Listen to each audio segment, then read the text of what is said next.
Working together to make a better community. Welcome to Community Conversations. I'm your host, Steve Mantis, and my guest today is Alec Farquhar. He's the coordinator of Asbestos Free Canada. Welcome, Alec. Thanks a lot for having me, Steve. Just before we start the interview, I just want to remind our viewers it's now towards the end of March in 2021. We're been involved in this COVID pandemic for a bit over a year now, and that will help kind of inform some of our observations and discussions going forward. So, Alec, you've been around the block a few times. Give us a little bit of your own kind of personal history to start out our interview today. I guess I've been aware of activism ever since I was little. One of my aunts was the only woman in Parliament for the CCF, the predecessor of the NDP. Oh my gosh. From 1945 to 1949. So I'd hear stories about her activism out in Saskatchewan as a farm, essentially a farm woman organizer, and then running against General McNaughton, the commander of the Canadian Army, and beating him in 1945 for a seat in Parliament, and being the only woman. Her name was Gladys Strung. She lived to be 99 and also served in Tommy Douglas's government during the struggle over Medicare.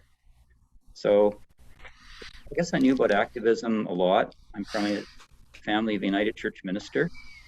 We heard a lot about activist ministers, social causes. Our family was active, just for one example, against racism in Nova Scotia. So I had that in my background, and it seems to have stuck with me ever since. I led a student strike in spring of 1969 at my high school and a number of other high schools in London, Ontario, against the extension of the school year. And then when I went away to university in the United States, I went to an Ivy League school, so I was privileged to have a very good education on a scholarship. First thing I looked for was the anti-war movement, and I never looked back. So, very active in the anti-war movement. We had 2 student strikes in Princeton, the only times I know of they've ever been shut down. And I was a leader of the second strike, not just when I was younger. Then came back to Canada, went to law school, and one of the first things I did in law school was go on a picket line for the artistic woodwork strike. And I always linked social justice with justice for workers. And very early on, I got involved with the injured worker movement in 1973 and have stuck with that movement ever since in some form or other through many jobs and positions and activities, and have admired tremendously the activists in that movement, like you yourself, Steve, and so many who came before you and are now coming after us. Well, we have shared a few times together. I think we've known each other for over 30 years. I think I first met you when you were working with the newly formed Office of the Worker Advisor in Ontario, helping injured workers sort out their issues with the Workers' Compensation Board back in the day. Yeah, it goes back a long way, and something I'll comment on too, Steve, is, and I think your history too has this, you work in a lot of settings. And if I look back, my first involvement was very much, we were right and the vast majority were wrong. And we were going to fight and make them listen and change their minds. And I feel in the years past, I've learned a little bit more about reaching out to a broader range of potential allies. And I certainly learned a lot of that at the Office of the Worker Advisor, where we reached out to the labor movement, to the WCB as it then was, to the medical profession, along with injured workers. So I'd like to feel I've learned something in my career about reaching out to others and finding those shared concerns and issues versus just demarcating and in my own little group. Well, that kind of brings me to that point in my life as well. 1991, January, I was appointed to the board of directors of the Workers' Compensation Board, representing injured workers. And a few months later, you came along as the senior policy advisor to the chair of the board of directors. And there we were in the belly of the beast, so to speak, with the thought of making improvements. And what are your reflections from those days? How did that inform yourself and your practice going forward? Those were such important times for the viewers. We're talking 30 years ago. So it's a while back. We were different people.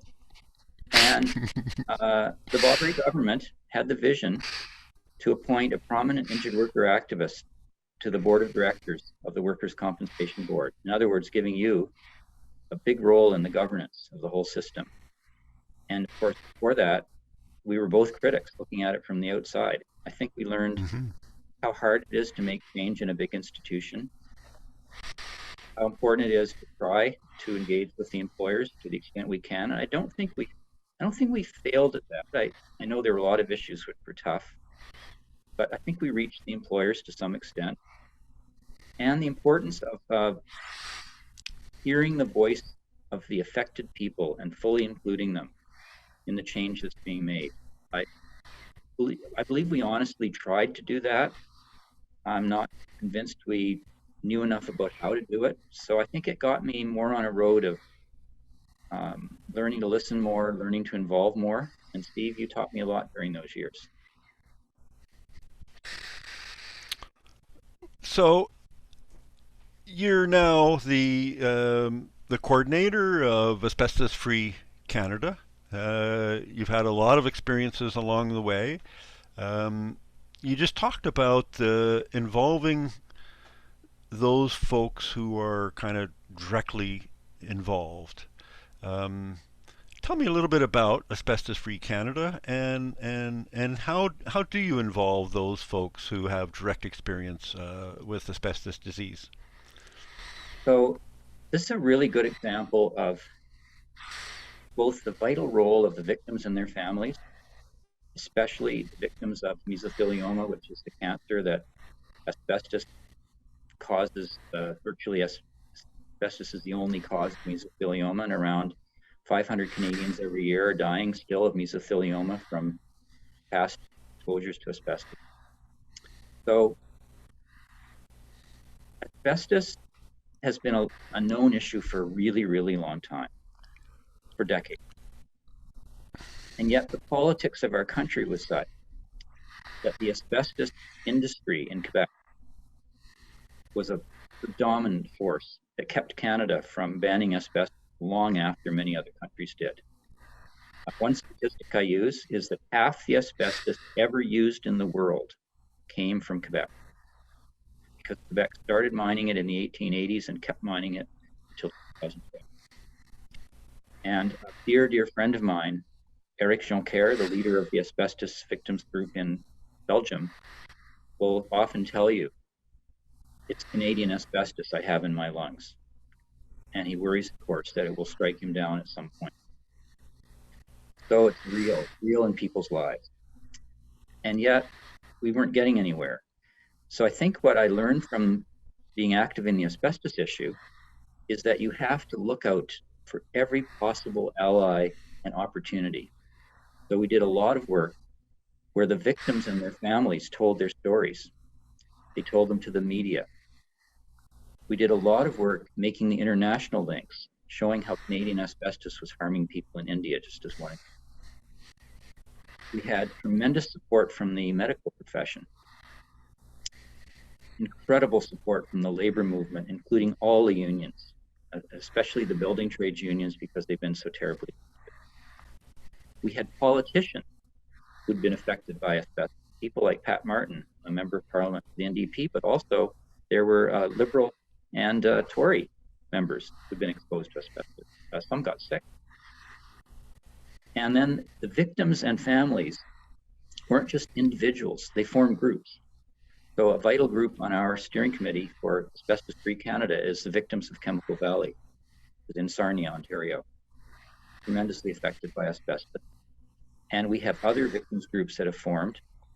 And about 2 years ago, I brought a victims and activist group from Italy and used that as a springboard to meet all the Canadian victims groups and pull them together into one force. So we've learned a lot about Big Tent, about reaching out to a lot of different people and seizing the opportunities that arose.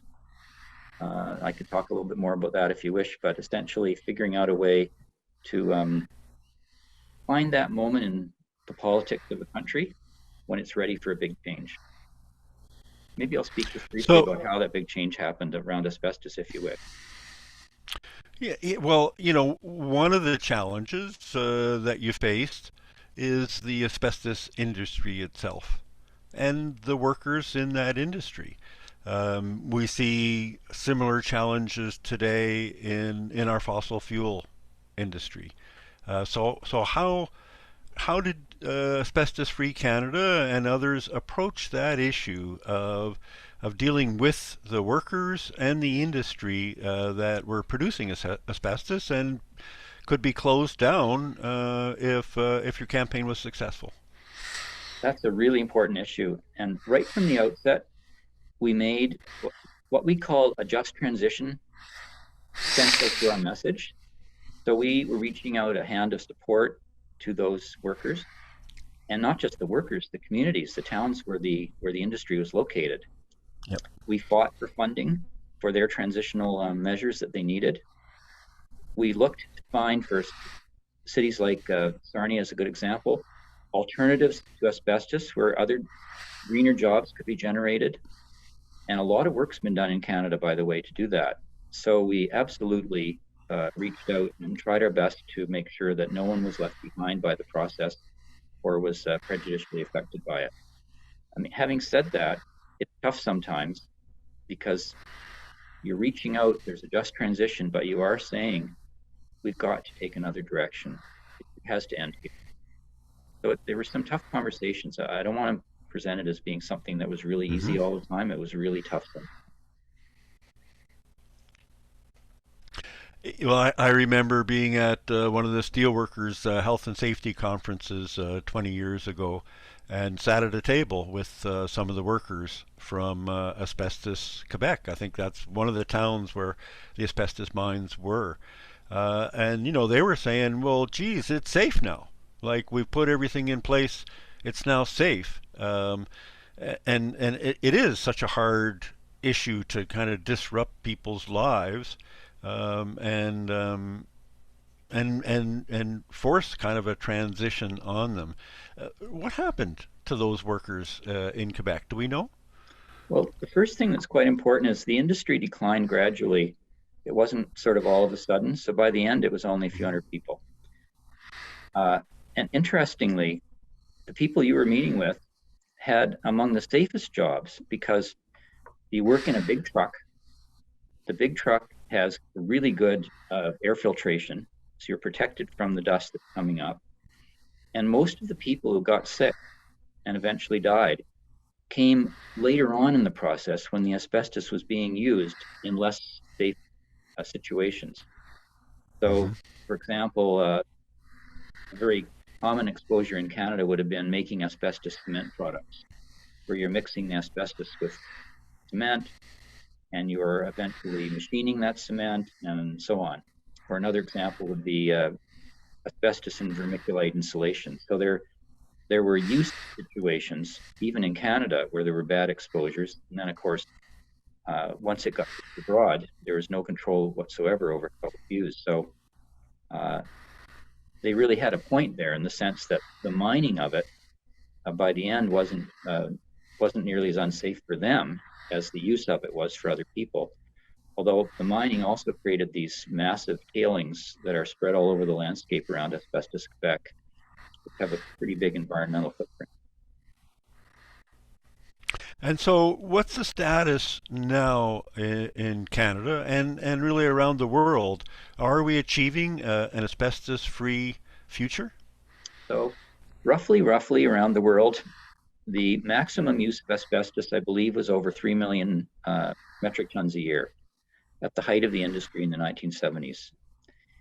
And I believe we're now down to around a third of that. So there are still some intensive uses of asbestos in some countries of the world, like China, Kazakhstan, Russia, where the industry is still quite strong. So there's still work to be done on the international level. In Canada, we banned asbestos in December of 2018, so there's not to be any new use of asbestos whatsoever. But we have a lot of work to do with the legacy of asbestos in our built environment. Any buildings built pretty well up to the 80s will definitely have a good chance of having asbestos in them. And even some built after the 80s, they might have the asbestos in them, especially drain pipes, asbestos cement drain pipes. So we have a lot of work to do to gradually get the asbestos out of the built environment. And other countries are well along the road to doing that, like Australia. So we're modeling our proposed approach on the Australian approach, which is a long-term hazard-based assessment of where the worst asbestos exposures are. Let's start by getting rid of those and gradually working our way through over a 30 to 40 year time frame to the point where all the asbestos gone and safely disposed of. Not an easy task. It takes planning and commitment over a long period of time. So it sounds like there's been a major forward motion and success here, but still more to do. What would be one or two of the lessons learned around the success you've had with Asbestos Free Canada? One was to really be rigorous about the science. So when the industry said this is safe, well, we had to prove it wasn't. And I feel we did prove that. We had the help of some marvelous professionals and experts. For example, the Occupational Cancer Research Centre, headquartered in Ontario, that helped tremendously. A lot of public health physicians and researchers helped us in Quebec. The breakthrough came under the leadership of Dr. Fernand Turcotte, who was a leading public health physician and academic in Quebec, and he mobilized a lot of his colleagues to finally make that breakthrough where they challenged the dogma that asbestos in Quebec wasn't causing very much disease, wasn't causing very much mesothelioma. They proved that wasn't true. So using the science, very important. Cultivating good relations with the media. We had tremendous media coverage through many years and ended up with editorials in the Globe and Mail and Toronto Star in 2015 that helped with our breakthrough toward a ban. The political world, really working at showing politicians this doesn't need to be a partisan issue. It's not an NDP issue, a Liberal or Tory issue. It's a human issue. Bob Ray played a tremendous role, by the way, in winning the ban on asbestos. Victims groups have been just vital here and abroad. They've never given up. They've told their story. And Steve, I can tell you, common thing, and it's horrible to think of in a way, common, is that when someone gets the mesothelioma diagnosis, they've usually had many years to think about what they'll do if it happens to them. And a significant proportion of the people who get that diagnosis, almost always fatal, sometimes in as little as 8 to 10 weeks, the first thing they say to us is, what can I do in the time left to me to make a difference? That has happened again and again in my career, and we owe those people and their families tremendous debt. They made the issue real. Like Blaine Kinnart in Sarnia, just a real hero of mine. He let the Globe and Mail document his decline from mesothelioma, and it moved millions of Canadians to awareness of how bad asbestos exposure was. People like Blaine and his widow, Sandy Kinnart, is still a leader of the struggle in Sarnia through the victims of Chemical Valley. So, Alec, you've been involved in many issues and campaigns. As a lawyer, you've always stood for access to justice. And one of the areas you're working in right now is a group called Tribunal Watch. Tell me a little bit about that and why is this an important issue? Really, I'm really glad you're asking about that, Steve. One of the things I mentioned earlier was how you learn through a long career that winning a change in a law is meaningful. I'm not saying it isn't, but being able to enforce that change over a long period of time requires institutions that you can trust to listen and adjudicate properly. And that includes our adjudicative tribunals. So for injured workers, that's the Workplace Safety and Insurance Appeals Tribunal, WSIAT. For people on social benefits, the Social Benefits Tribunal. For tenants, it's the Landlord and Tenant Board. And for people with human rights issues, it's the Human Rights Tribunal of Ontario. These are all vital institutions, and we depend on them so much when we're in a time of need and we have to prove something that's tough. Win it right, hard to win. So we rely on having qualified, expert, objective, independent people sitting on these tribunals who will listen to an injured worker, or listen to a tenant, listen to somebody about the environment or human rights, whatever it might be, and be willing to change a decision that's perhaps been made at the front line by somebody who was really busy and didn't have a chance to listen. So we rely on those tribunals. A lot of progress was made over the past 20 years, improving the way those tribunals operated, improving the quality of people who were appointed, and stopping this practice of patronage appointments and people getting appointed because of their political connections rather than what they know about the subject matter. And Tribunal Watch Ontario was formed a year ago because of concern that there was slippage and that the current government was not really honoring that pact with the citizenry to have fair, independent, qualified people on these tribunals. And we were concerned about some of the people who'd been let go from the tribunals, who were qualified, really good adjudicators, and a tremendous loss.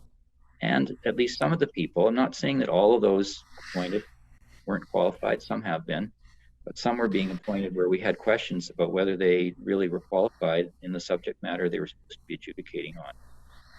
The Tribunal Watch has issued a number of statements of concern.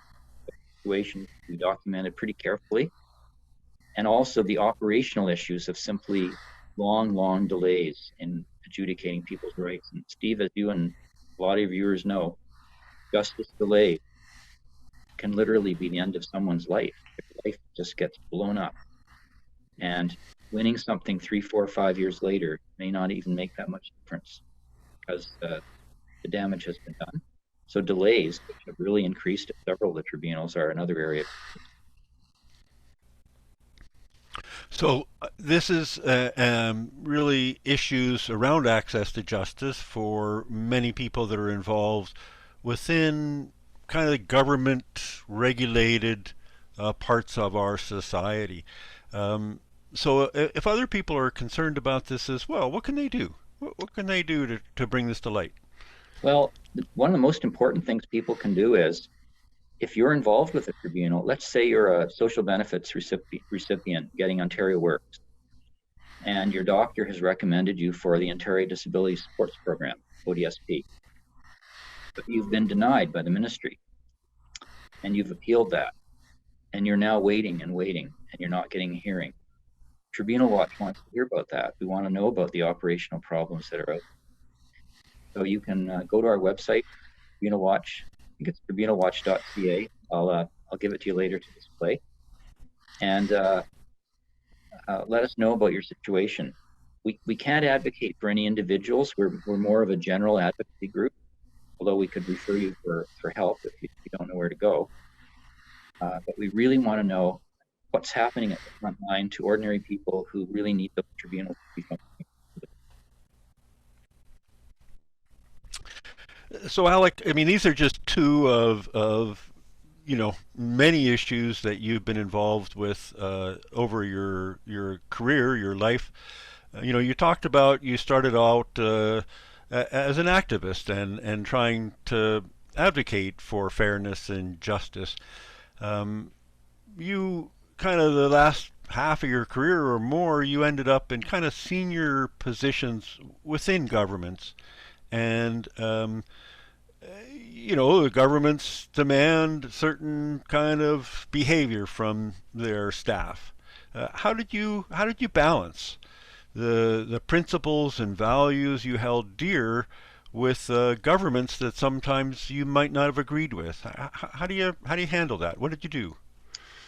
So it's a tremendously important area because it's not uncommon that people who are passionate about an issue come to the attention of government, and government says, "Oh, that's a smart person. They're committed. They're passionate," and you get recruited for a senior role. So in my case, I've had several of those. And what you try to do is figure out when you're really confident that you can make a difference in those roles. Sometimes you reach a point in time where perhaps you conclude, I'm not making enough of a difference to justify being here.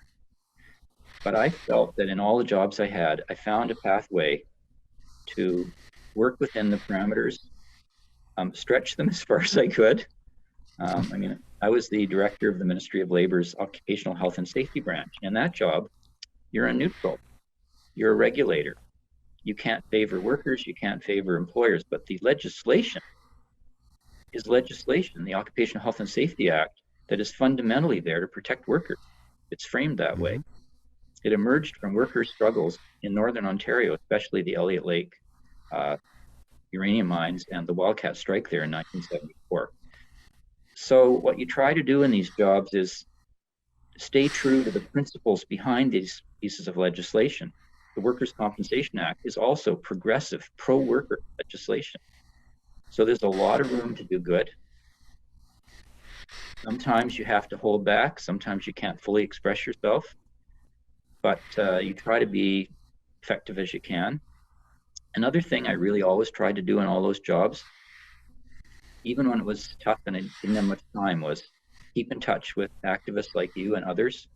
So I really understood what was happening on the ground and wasn't sort of isolated in an ivory tower. I like to think I succeeded in that to some extent. Not always, probably.